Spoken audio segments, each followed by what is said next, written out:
呢個係我最拿手嘅西蘭花紀念湯。西蘭花切細，然後洗乾淨，記得要飛一飛水。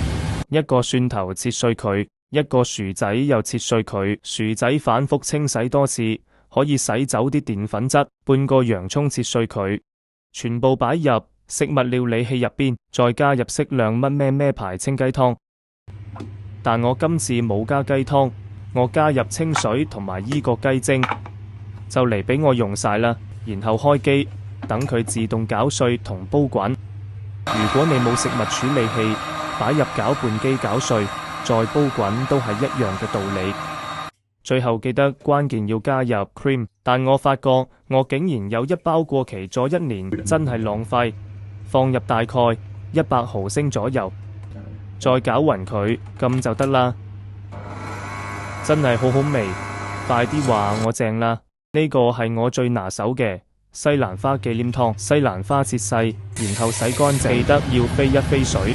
一個蒜頭切碎佢，一個薯仔又切碎佢，薯仔反覆清洗多次，可以洗走啲澱粉質。半個洋蔥切碎佢，全部擺入食物料理器入邊，再加入適量乜咩牌清雞湯。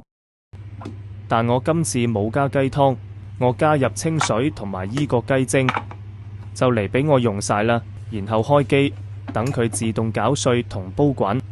如果你冇食物處理器，擺入攪拌機攪碎，再煲滾都係一樣嘅道理。